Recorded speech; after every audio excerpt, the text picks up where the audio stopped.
Any objection raised during a sales presentation must be rebutted to a prospect's satisfaction for the sales process to proceed. Objections should always be viewed as opportunities as opposed to obstacles. Often your objections are just a question designed to solicit more information on a particular subject. In the field of inside sales with commercial debt collection services, the objections will typically fall under a few categories. And I'm going to give some suggested responses. And of course, as inside salespeople, we should always be prepared to answer our objections in a nonchalant manner so we can proceed to our next point or our next objective in the sales process, and of course, information on earn the right to qualify. For example, when a prospect tells you, I am happy with my present agency, we should answer with something like, Mr. Prospect, when I called, I knew you were using at least one other agency, and I'm not calling to have you change anything that works. However, if you allow me the opportunity for a direct head-to-head test, you will learn what my clients already know, that Lyons and Associates collects more money more quickly than our competition. Or something like, that doesn't surprise me. In fact, I just naturally assumed that you would be using an agency. I didn't call to say anything bad about your system. I called to introduce my company and myself to tell you what we do differently. Lyons and Associates collects more money faster than anyone in the industry because we go the extra mile. We retain a staff of licensed and bonded field agents who can actually make direct contact with your debtor. I'm sure you can appreciate the impact that direct contact will make, right? Or something like, you know, Mr. Prospect, almost all of our clients reacted the same way before they found out what we could do. They gave me a fair test of our abilities over a period of time, and they found out that we collect more money faster than our competitors. Some of the other things you can find out from a client that says, I'm happy with my present agency. What do you like about them? Or you can use the, if I could, would you? Or what would you change if you could, right? What would you change if you could? What do you like about them? What would you change if you could? And we know the answer to what they would change. They would want more transparency.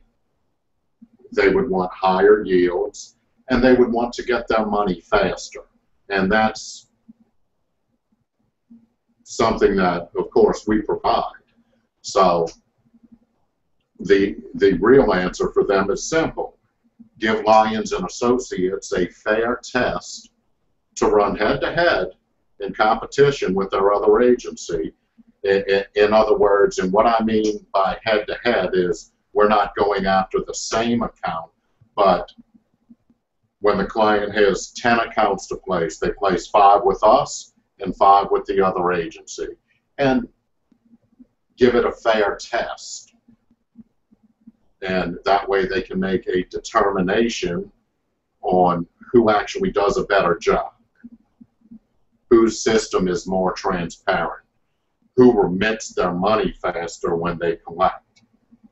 And I think you guys have a pretty good idea of who's going to win that battle. The next one is we collect all delinquencies in-house. And I'm going to use one of Reiner's points on this. Well, congratulations. Sounds like you run a pretty tight ship. So how do you handle your accounts to keep them paid up? Please tell me about your business so I can get a clearer picture of your situation. Or something else. Great. It's not my intention to change anything that works. My job is to introduce you to an effective alternative if your letters and phone calls fail. And of course, how many accounts did you write off last year? And for what reason?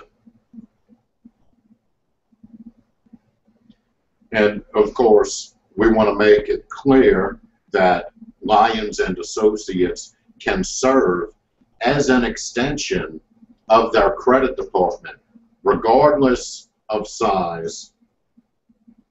All of my clients personally begin their collection efforts in-house. The question is, what happens to accounts if these efforts fail?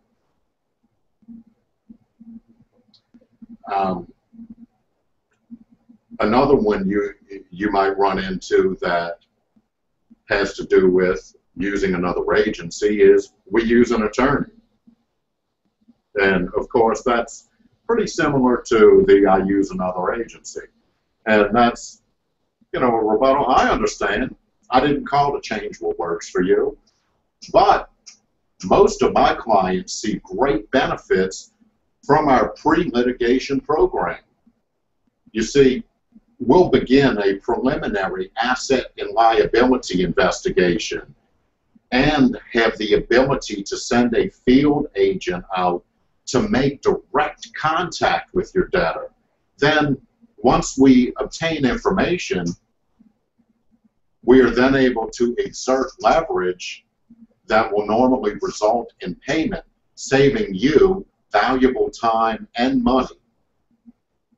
And we can do all this before your attorney has time to even draft his letter. And if we can't collect, we can simply close the account at no cost to you and forward any information we've discovered to your attorney if there's a need for legal action. And, you know, of course, if they want the litigation to be done through Lyons and Associates, we can handle that for them as well. But if they have an attorney that they like and trust and they've been using them for years, you know, there's no reason to jump right into litigation if it may not be necessary. Because litigation is always an alternative. Not just an alternative, but the last alternative. Well, I hope so anyway. And Lyons and Associates can serve as an effective immediate step between a client's in-house program and their attorney. The advantage is that they're not spending any additional money on an account that may end up a write-off because the debtor does not have sufficient assets to warrant legal proceedings. Our pre-litigation process provides our clients with either their money back without the hassles of lengthy proceedings or up-to-date information that will prove valuable if litigation is the only option. Something else we run into occasionally, I have a problem with your rates. And make no mistake, ladies and gentlemen, Rate objections are a strong buying signal. And the fact is, a company should be more focused on the rate of return versus rate. Okay, our rate schedule is pretty clear and concise. It is also competitive.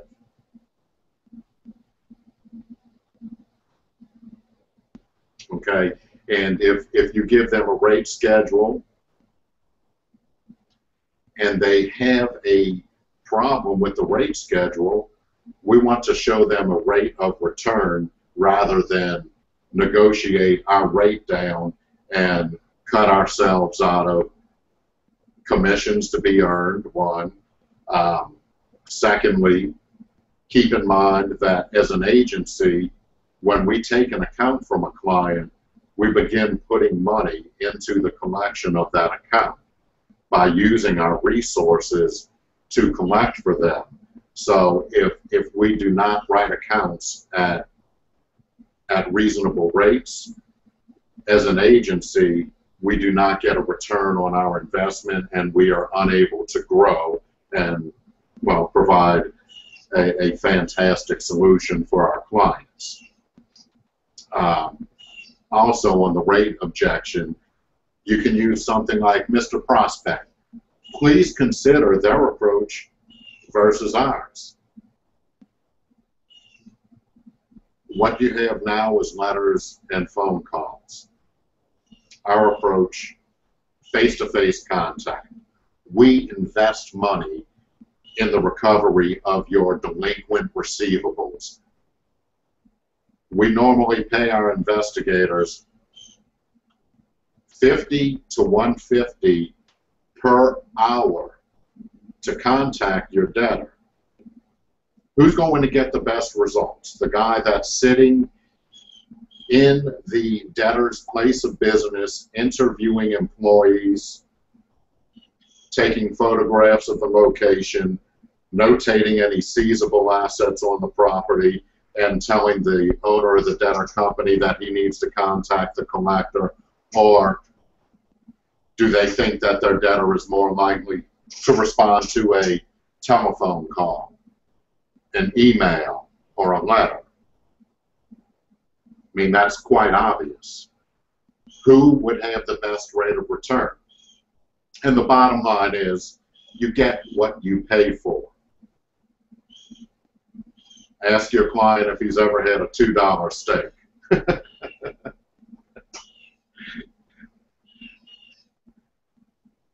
Or ask him what kind of car he drives.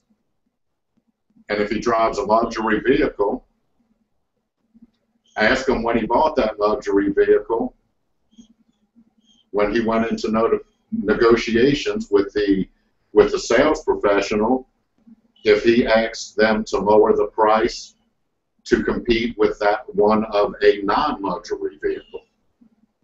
Makes sense. Of course, you're going to run into the I factor my accounts, or they're insured, and on factoring, we want to know if they're recourse or non-recourse. Of course, you'll find out who their factor is, pitch them. If it's recourse factoring, what does your factoring company do when they can't collect? Because recourse simply means that they're going to charge that account back to the client when they're unable to collect. Now, one we run into sometimes is, I'm not interested. Just a plain, I'm not interested. Mr. Prospect, let me ask you one quick question. If I could show you a faster, better way to collect your problem accounts at an overall lower cost, would you be interested? And that's turning that back into the, if I could, would you? Okay, and sometimes you'll run into, I'd never heard of you. Well, that's exactly why I called. I wanted to introduce our firm and myself. What's more is I want to convince you that we can do several things to make your job easier. Or we've tried agencies before and we're not happy with the results. Just for my own information, what didn't you like about them so that I don't make the same mistakes? If you were ever to consider using an agency again, what would you be looking for? Or how about we have your information on file? And sometimes you will run into that because you've sent them information or because somebody else sent them information. And you want to ask, great, who's your account executive? If the client doesn't know, continue. You know, since you were last contacted, what have you had become past due? You know, and since you were last contacted, we've added some new services and updated a lot of others as well. Do you know that we do free 10-day demands now? And this is something we've been doing, but they may not have been told that. Or do you know we run free credit reports for our clients when they need to make credit decisions? You can give them some points of interest that can lure them in so they can make a decision to use us. And of course, you're going to get things like, I get calls like this all the time. Last week, 4 or 5 agencies just like you called me. And of course, I'm sorry if I called you at an inopportune time. Is there a better time and day I could call you back? I hope you realize that I'm not calling to antagonize you. Do you have a moment? And qualify and sell. You know, do you have a moment? We don't have any collection problems. Well, that's good. If you don't mind me asking, what's your secret?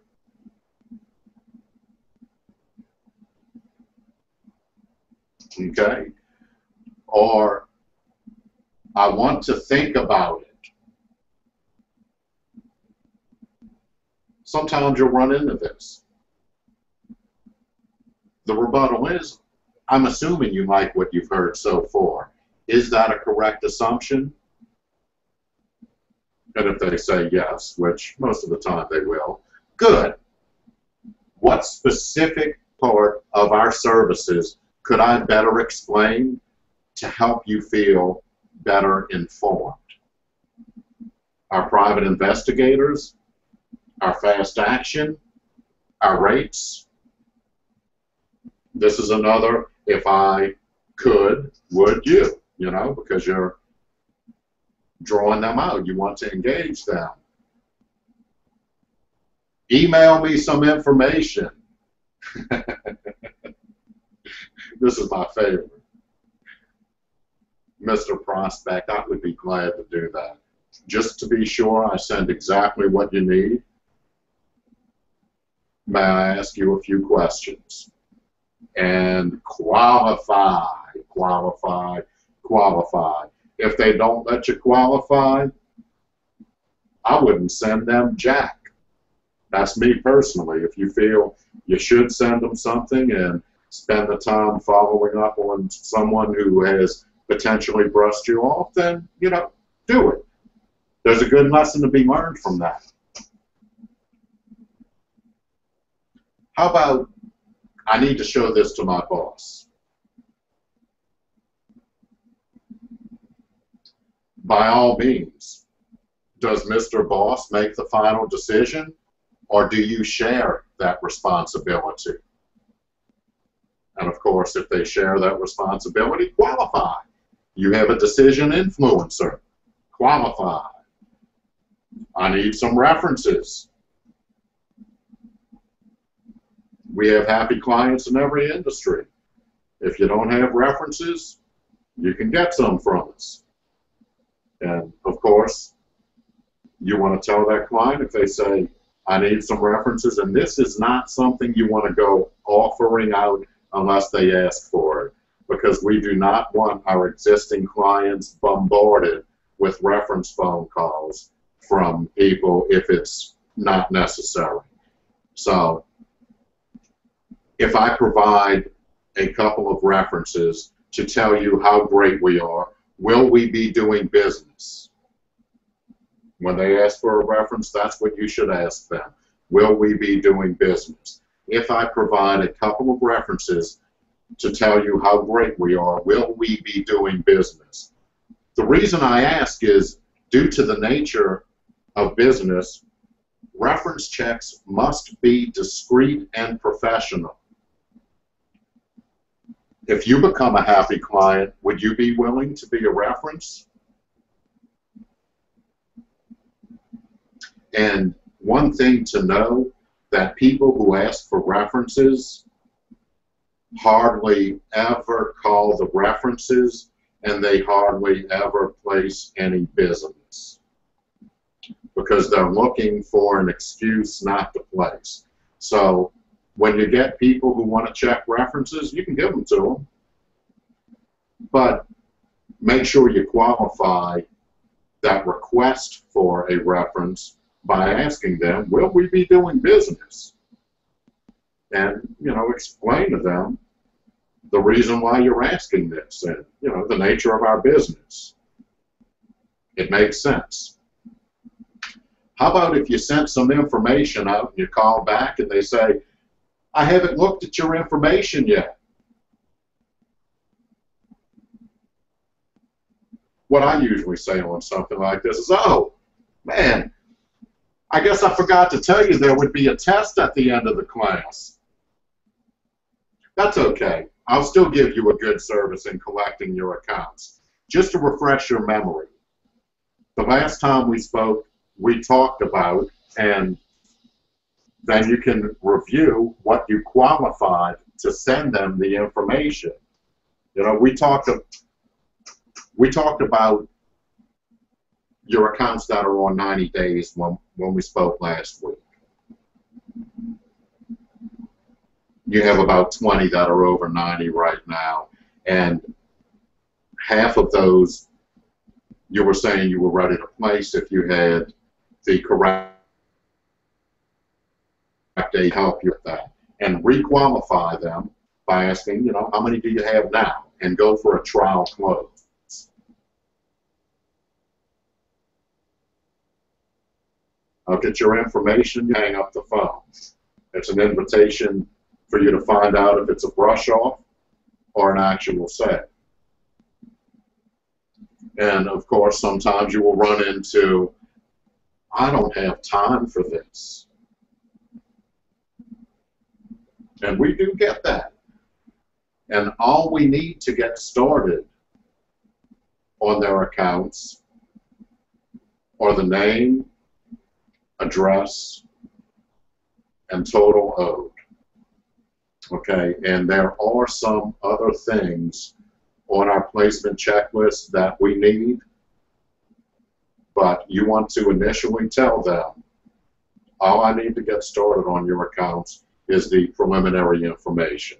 What's the name of the first one?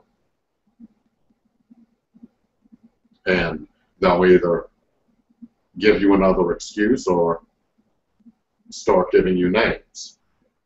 Most of the time they will give you another excuse, but some of the time you can use that and they'll start giving you accounts. And the purpose of this is to increase the close percentage, not to get all of them, but to increase the percentage of closes we experience.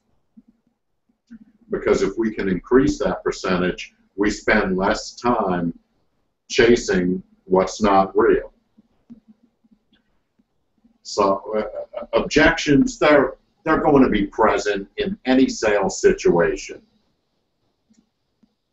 And of course, a successful salesperson is aware of this, and they have set answers that come across in a conversational tone.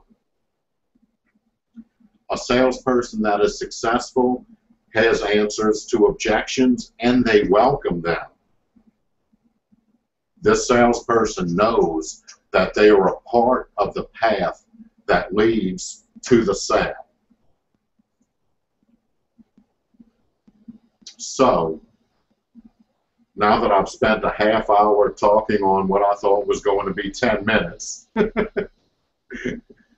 let's open the floor up. Let's talk about some of this stuff. Let's talk about some things that we're running into, and let's tackle it.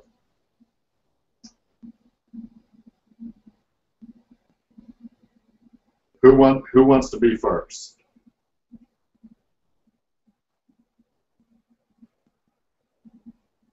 Wow. Nobody wants to be first? Jason, you want to be first? Is that what you're waving for? Come on in, man. Come on in. You got to unmute, dude.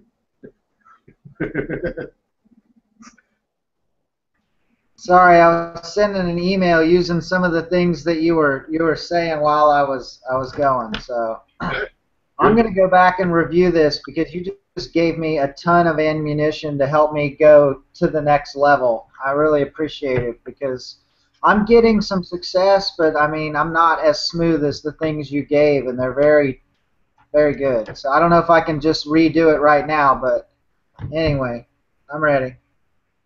Well, good, man. There's a ton of stuff in there, and we're not going to pitch back and forth on this one. This is going to be for questions and whatnot. Oh, okay. All right. I don't know if I have a question yet. I just like everything you said because I'm running into all of those, and what you were saying is better than what I'm doing. I mean, I'm still getting through to some, but I liked it better. Okay, and this is to make improvements, and I know there's a lot to learn in this to really be a beast at it, but if we take all of this stuff and keep putting it together, it increases your close ratio, and you're already doing good. So we wanna of course make that better. Yep, I'm going to review it before I do the follow-ups that I'm doing this week because I'm right on the edge with these folks. You know, this week I've been promised some things that I'm going to need that information if they start backpedaling or just, you know, it's a natural process. I mean, they're very busy. I'm not on the front burner, and I understand all that. But if I have better things to offer that have merit and weight and depth like you were talking about, I mean, I'll be fine. I mean, because they want to make some decisions. I just need to be able to help them better do that. Absolutely, and you know that's all part of the consultative selling process. You know, we've got to be there to help them out. You will get to the point in this where it's like you're their doctor. You know, they trust you. Your feedback is what they begin to use to develop their in-house methods and policies. So, you know, that's who we want to be. We want to be the debt doctor. That's cheesy, man. I wonder if somebody owns that domain, debtdoctor.com. I'm going to have to look it up.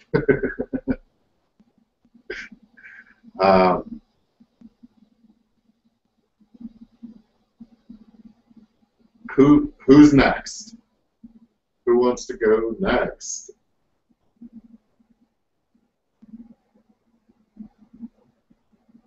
Questions, comments?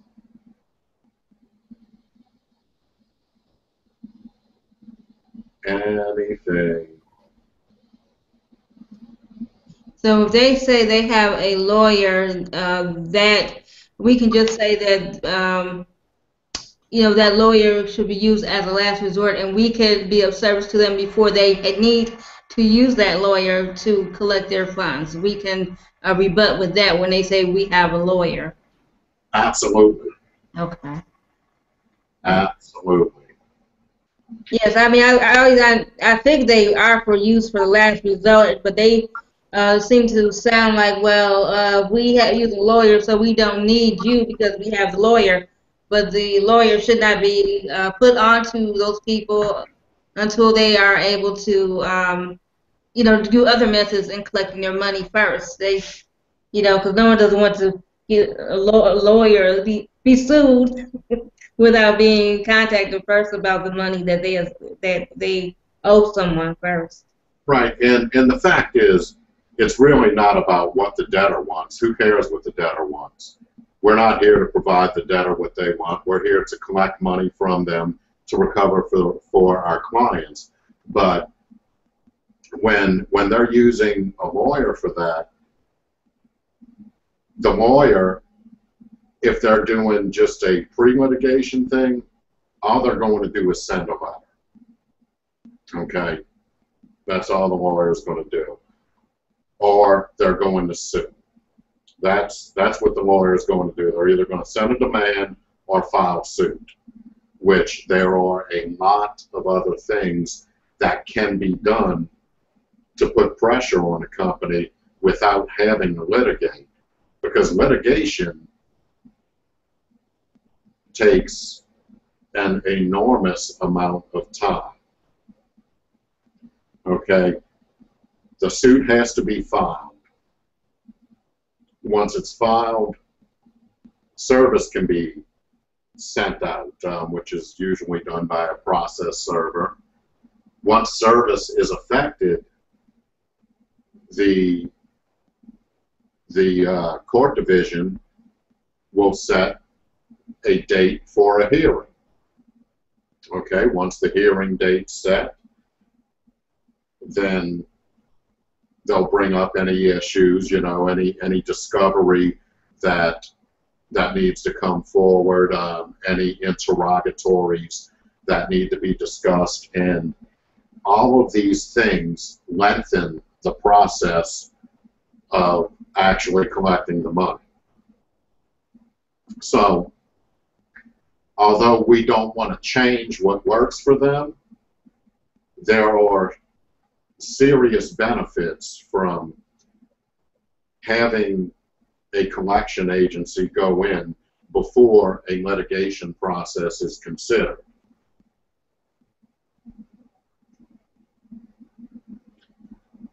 All right. Any other questions on that, Trina?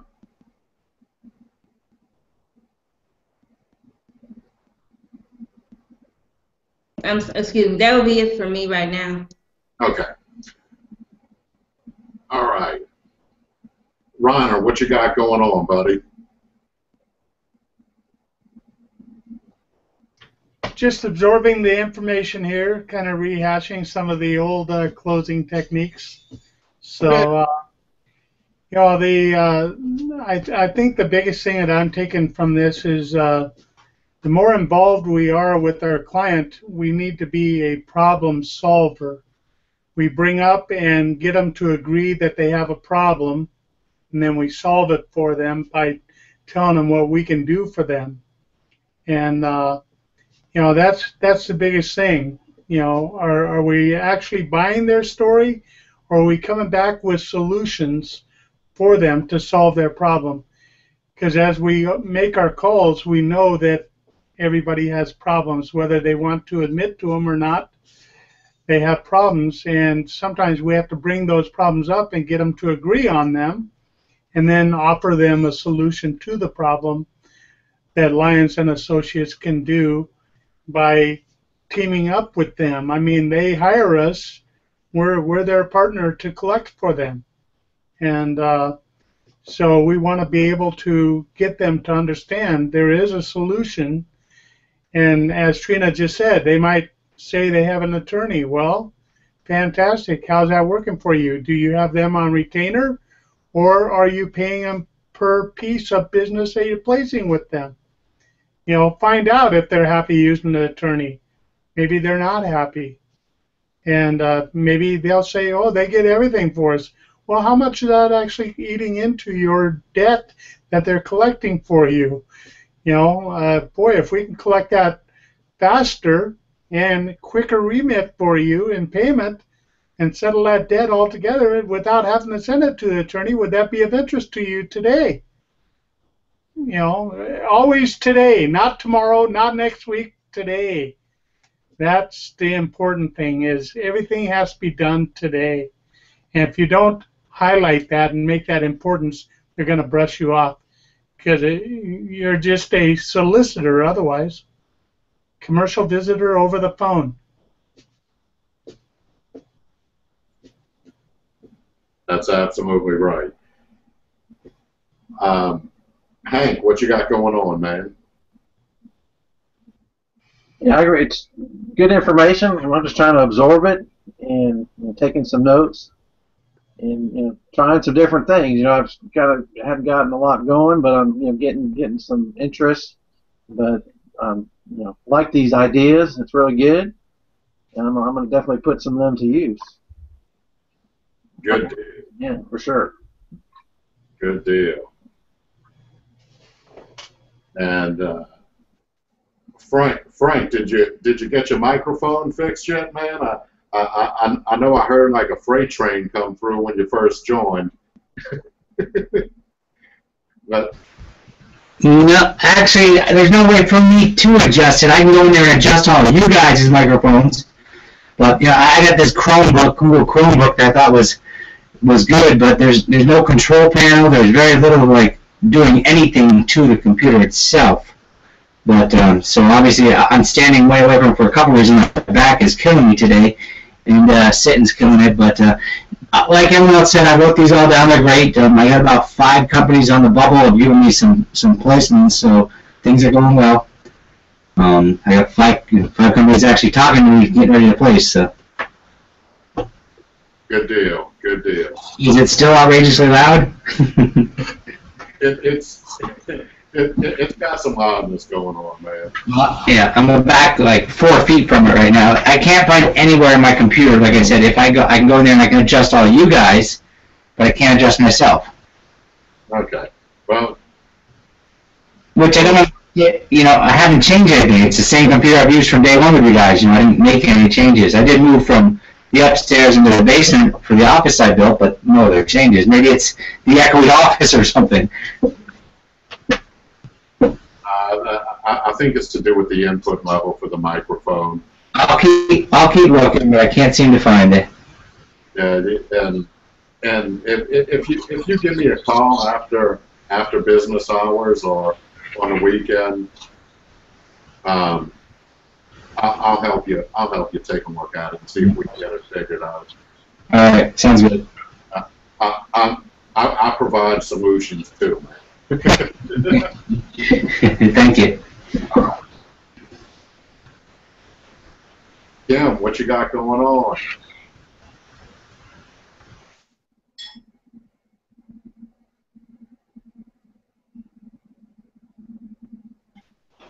Sorry, my connection's not very good right now. It's cutting in and out. Can you hear me? I can hear you. Okay. You're kind of freezing sometimes and then moving sometimes. But, just really appreciated what you were saying this morning. I'm going to have to go over that again after we're done and take more notes. It was a lot of really valuable information. And so looking back at some of my notes, on the free credit report for credit managers before extending credit, how does that work? I don't remember hearing about that, so that's very interesting. Well, it's one of the things we can provide to existing clients. This isn't something you want to give to just a prospect. You can tell them we do this for our clients. In other words, they need to be placing business with us if they want us to give them free credit reports. And to get a credit report on a business, you just send a request in to Susan and she will run it for you. Okay, great. And on the 10-day demands, how do you use that? Tell me, give me an example, kind of like what you just did, if you can. Absolutely.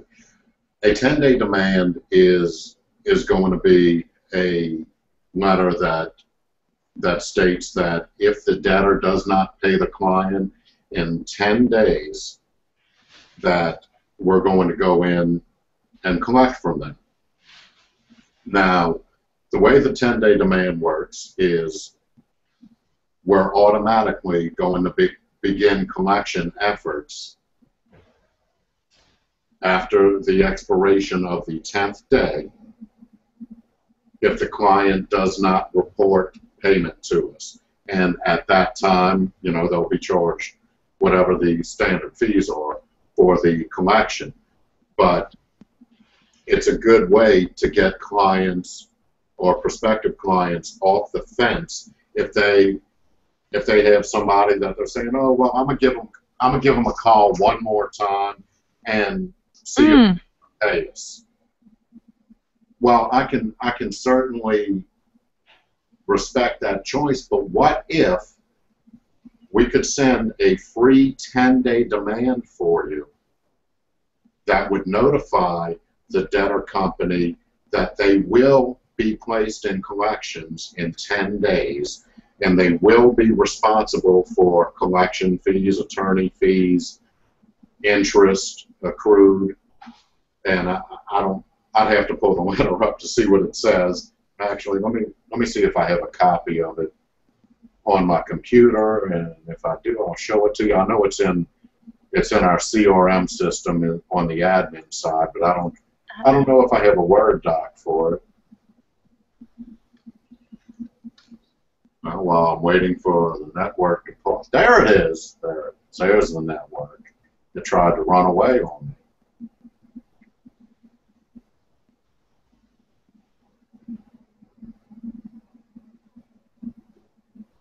Okay.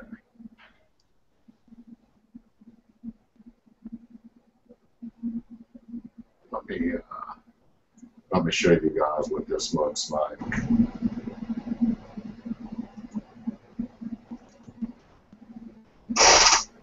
And let me get this a little bigger for you. Thanks. Okay, and this is what the 10-day demand looks like. Dear Mr. Debtor, an audit of our client, and the client's name, of our client's aging shows your account to be past due in the amount of. Our client will expect to receive full payment within 10 days from the date of this letter.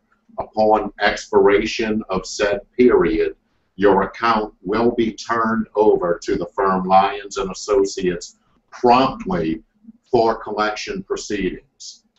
Be advised that you will be responsible for the outstanding amount plus any applicable finance charges and collection fees. Payment now will avoid these potential consequences and additional expenses. And of course, it directs them to remit payment directly to the client, because if they do that, we're not going to charge the client for it. Now, when we send one of these letters, it's not done by mail, it's done by fax. And we get a fax confirmation that it went through. We upload that fax confirmation into the debtor file so you can show your client the online access to have them go into the system and retrieve their confirmation. It gives you an opportunity to, you know, add some weight to your sale there. So it not only gets a possible account in, because if they don't pay within the 10 days, we're going after them, but it also gives you the opportunity to show the client our level of transparency. Now, There are some other agencies that do a free 10-day demand. However, they send them out via U.S. mail, which with U.S. mail, the client has no way of knowing if the agency actually sent the letter or if they're simply just sitting on it for 10 days and then going after it for collections. So it gives them the peace of mind knowing that it was actually done, and it gives them an opportunity to see the transparency of our system because they have to log in to get their confirmation. This isn't something you want to send to them via email or anything like that. You want them to log in and get it. That way, you can say, hey, while we're here, let's take a look at the system. Oh, that's a really good tool. Thank you for explaining that. That makes a lot more sense now. All right. Well, I tried to provide good tools and tried not to be a tool. You're doing a very good job. And so on that, okay, so on that 10-day demand letter then is what you're saying that, say we have somebody who's, they want to place something, but they kind of don't because they still have this hope and dream that they're going to be able to get the money themselves on some level. Is that it? And so we might be able to get them to lock in at that point by setting a time frame, the 10 days, whereby their person will either pay or not, and then it moves into our system. Is that what you're saying, basically? That is exactly what I'm saying. And the agreement on the 10-day demand is that they have to agree. For us to send a free demand, they have to agree that it's going to be placed in collections if they do not receive the money. Okay, and so we have to then have the placement form and everything filled out ahead of time so that we can send the letter and have everything in order and not have to go back to the client and then try and cajole that info out of them. Right, right. And you have a placement form for a 10-day demand. It looks just like a regular placement form, but it's a 10-day demand form. And oh, okay. And if you ever have to send one of these to a client for them to fill out, it says on the bottom, you know, what we're going to do. And it also says, by submitting this request for a free 10-day demand letter, you confirm your understanding that collection proceedings will begin on the 10th day if payment is not reported by you within this time frame. Any payment after the 10th day is subject to agency commission as per our rate schedule listed below. And of course, you know, our rate schedule is pound chicka wow wow. Yes. Yes, yeah. Got it. Thank you, Mike. Thank you. And we also have an agreement for this as well. Let's see.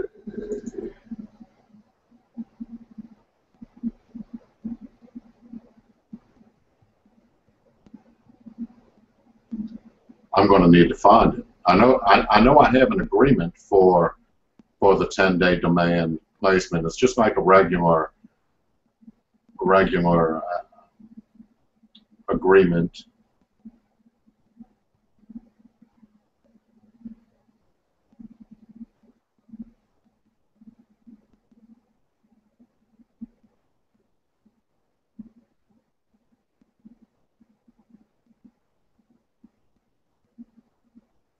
Okay, well, I'll figure this out at a later time instead of spending all of you guys' time for me to look for the document. But I have one in there, and it should be on the training cloud and in the CRM. If it's not, I'll make sure it is and put it in there. And it's definitely something that we can use to get a on-the-fence client off of the fence. Because we don't want them on a fence, right? It's probably uncomfortable up there, man. The fence poking you in the back, you know.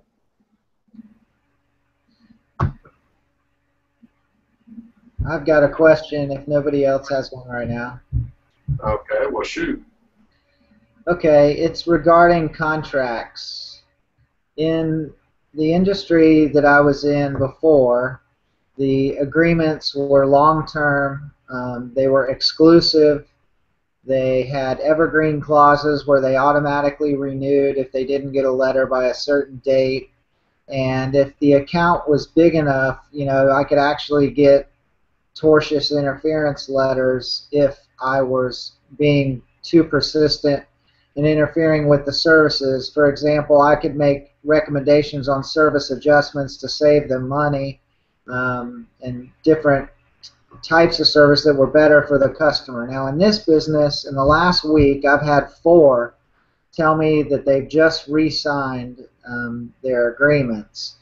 I would like to sort of take the same approach. What I would do if a prospect was interested with me in that industry, I would review the agreements to see what the terms were, to see what sort of flexibility, if any, that they had. In this industry, are these exclusive agreements? Are they, you know, automatically roll over? I mean, what's your experience there? Those types of agreements in this industry are pretty new to this industry. The norm in it in the past was doing business on an as-needed basis. We are now in a time where agencies have gone down in yield extremely. So when an agency that underperforms does not have a client locked in, that client has the freedom to go to another agency. And that's, for the most part, why a lot of agencies are beginning to adapt that. It's not anything we're ever going to do, because we want our clients to enjoy coming to us, basically. But if you want to review their contracts for them and see if there's any room, there may be. There may be room for us to get in there. And the fact is, the only reason an agency would have somebody sign that type of contract, and some of them may be exclusive, some of them may not be. I don't know. I've never actually laid eyes on one. So, well, I'm going to get some of them. There's that reason is they're going to get probably lower yields if they're under contract, and 2, the agency's probably doing what they did in my old industry, which is building up a client base with contracts so they can sell the business at a multiplier to the big firms. well, of course. Of course. It makes sense. And I mean, we don't need to do that because we perform, and I've had offers. I have no intentions of selling. Yeah, I agree. I'm glad to hear that. I hope not, you know, or else I hope I have a contract when you do. But anyway, yeah, I'm going to try to get my hands on some of those because that's just smart. Yeah, if we do anything that falls into the category of buying and selling agencies, it'll be us buying another agency and taking them over. And you know what, you're right. I didn't use them in my business, and I built it up to 8 trucks in 3 years, and I didn't use a single contract. They loved it. They loved that they didn't have to. It was all based on service. You don't like us, fire us. Right, and people like freedom. People absolutely like freedom. The freedom to choose where they're going to send their business. I don't like contracts either, and I've noticed that I have 2 different companies that we get credit reports from, and I have one that we use for financial investigations on a on a different level. It's more or less government level intelligence. But the one that provides me the best intelligence has no contract. Okay? Out of the two companies that I use to get us credit reports for our business, one of them uses a contract, one of them does not use a contract. And I can assure you, the one with the better data does not have a contract that locks us in, because they know that I'm going to pay them whatever their cost is for unlimited reports for an entire year. That's how I buy it. I buy it in blocks of 1 year. But this is what we want. We want it for this length of time, and that way I don't have to have a contract. And that's something I could do monthly if I wanted to, but I mean, realistically, having to deal with that every month is not my favorite idea. I'd rather just have it work, pay them off, and don't have to deal with it. And the good thing is there's no contract.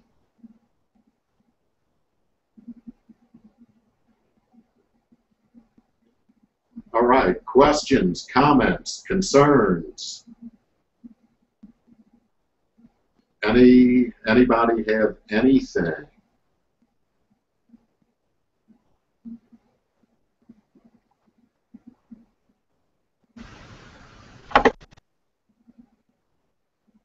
All right. Well, if there is nothing to be addressed, we will close for the day, and we will be back on Friday. Why don't we do this before we close? On Friday, we're going to have an open forum, and I need a subject for it. And a subject or more than one subject. Let's go down the line and see who needs what, and we will address it. We will address it on Friday. Kim, what do you need?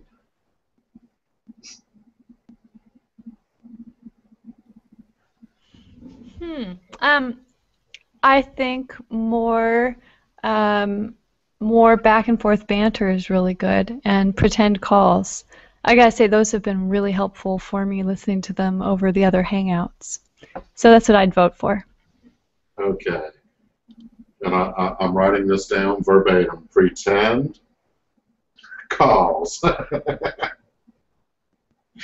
All right. Frank, what do you think we need?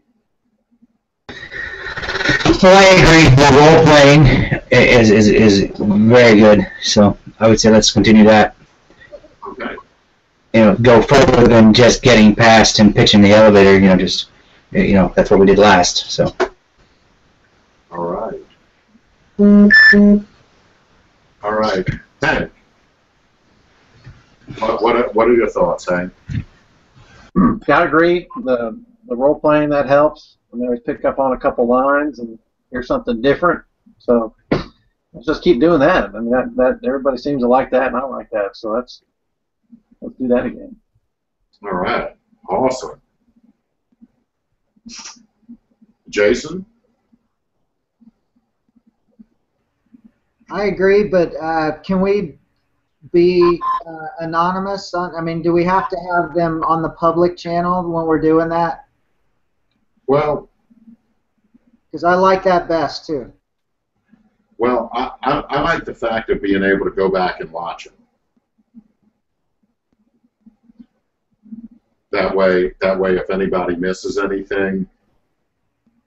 Well, can we do our training then where we're the only ones that can go back and watch it on each other? Or, I mean, I'll do it either way. Don't get me wrong, but just a preference. I got a funny feeling about that. Okay, what is your concern? Well, I would hate for my competition to tell one of my biggest prospects that are on the fence to go look at Jason Bentley making sales pitches on YouTube. Well, I don't think that would happen, but even if it were to happen, we don't do anything here that could potentially offend a client. No. And if they do, I'm already ready for it. So, I mean, like I said, I'll participate, and I'm okay with it. I just prefer it because I am vulnerable. I'm taking risks when I'm talking. I laugh, I make jokes, and I just, don't want that used against me when in all truth, I'm just trying to get better for them. Well, exactly. And if a client were to actually go through and watch that, which I don't think that they're ever going to do. The only people that actually watch these are either salespeople that work for us, and some salespeople from other agencies will watch our videos, and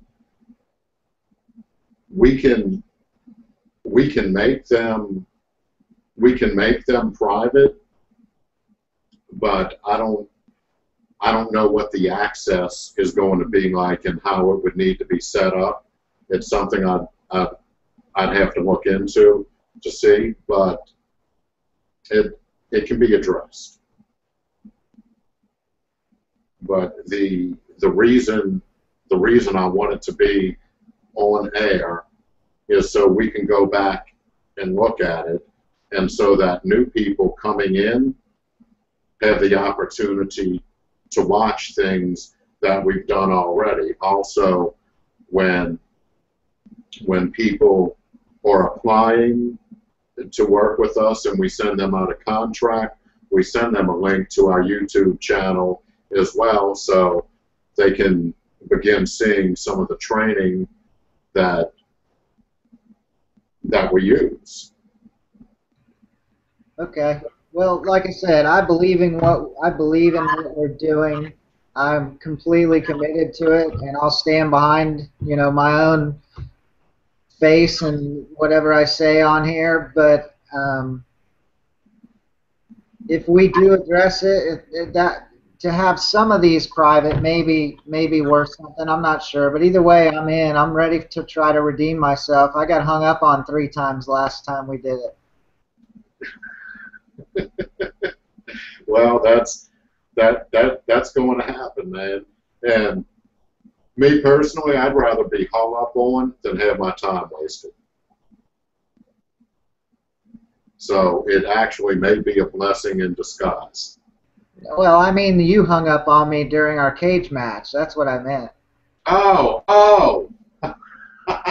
Is that what you're worried about, man?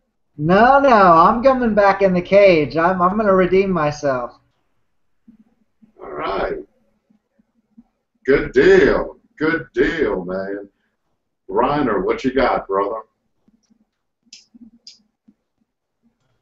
Mike, our team's been doing the round-robin calling every Monday for about the last month, and I think we're getting very good results from that. I've noticed some strength increasing with some of my people, better questions, and so the value is definitely there, and anybody is more than welcome within Lyons and Associates to join those.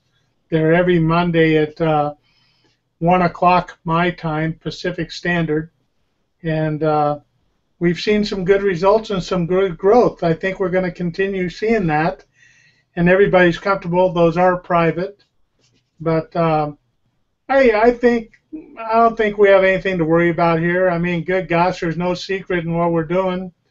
It's just the plain facts.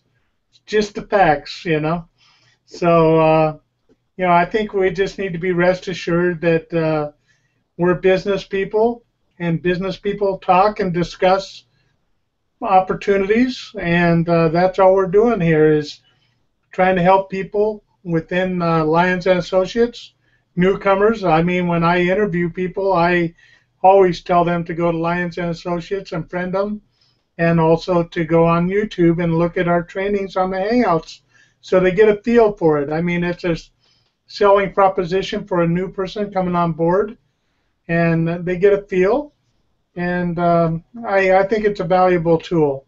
I don't think there's too many people out there going to waste their time to try to see if Jason Bentley's going to be their next person reaching them, or whoever, any one of us. And if they do, big deal.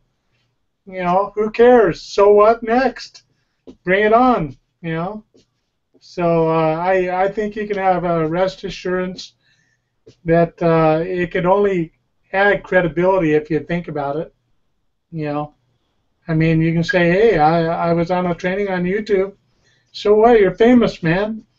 You know, turn it into a positive. But anyway, I think the telephone is our most valuable tool, and I think all of us can learn from each other and contribute.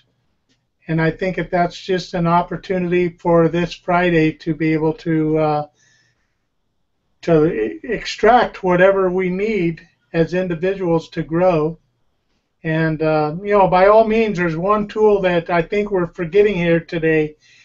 Sometimes we're caught as individuals where we're not able to get over the hump and close that deal. Reach out to Mike or reach out to myself. I mean, I'm not a pansy closer. I was a closer for many years, so use my knowledge. I mean, I didn't fall off the turnip truck yesterday and think that I can sell, you know. I just take a different approach than most, and it's very effective. It works. And Mike obviously can and is more than willing to assist when needed. He's thrown the invitation out many times, so use that resource. Don't just put it all on yourselves. You know, you might fall and miss that opportunity for that one extra piece of business that you need. So use it. It's free. It's a very good price.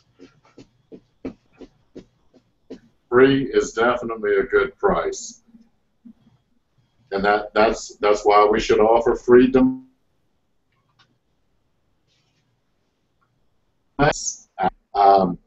Trina, anything to add? I don't have anything to add. I think people have touched on everything, and any question I may have had was answered because someone else asked the question. Like, or you know, like, are you under? Do we do contracts? Well, you indicate that we don't do contracts, so that conversation flowed to that question. That answered my questions before I can answer it. Ask it. Excuse me. I was thinking with Jason's concern, maybe we don't even have to use our names. I mean, we know our names. We know, you know, that we do say that on the phone. Maybe we could just omit our names, saying our names altogether. We could just say, you know, hello, I'm calling with Lyons and Associates. I mean, of course, on the phone, we are going to use our names. Now, there's an idea. That's absolutely an idea, and, you know, I like that idea. You know, and if you want, for the purpose of Hangouts, instead of having your last name on your Google Plus page, just go into settings and change it to Jason B. You know, that way it doesn't show up on the bottom of the screen when you're talking.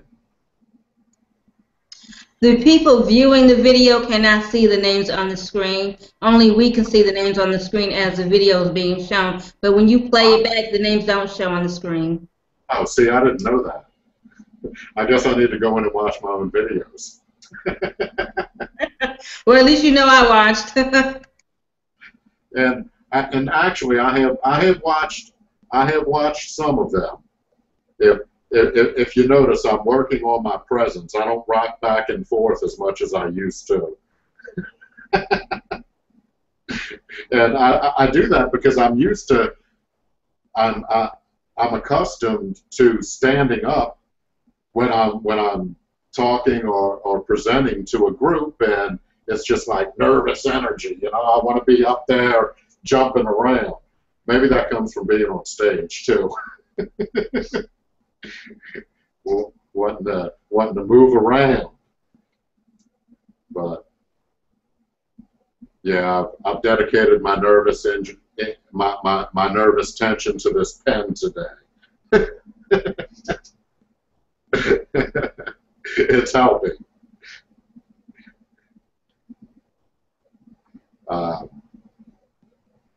Very good. So I think we're good here.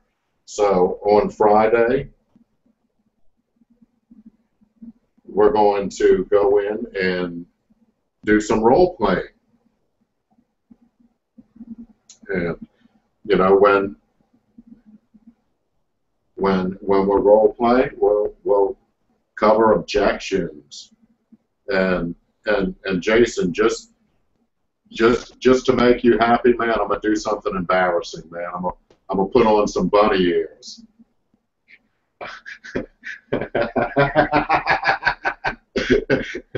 Okay, Yeah, so that's hilarious. So if you think you're going to be embarrassed on a hangout, man, just look at my freaking bunny ears. Okay? That's great, man. I'm about to go down a rabbit hole with Alice.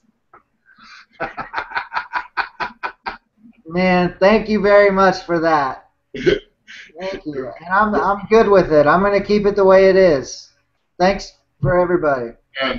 And you know, it's actually more likely for a competitor to take a clip of my video right there and say, look at Mike Lyons with his rabbit ears.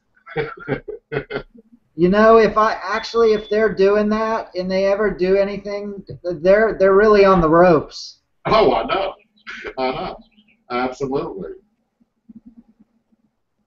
Absolutely, I couldn't agree more. But anyway, man, if there's nothing else, we're going to close for the day, and I can go get me some more coffee and bounce off of the walls while I'm on the phone and stand up in a conversation. That's what I need to start doing.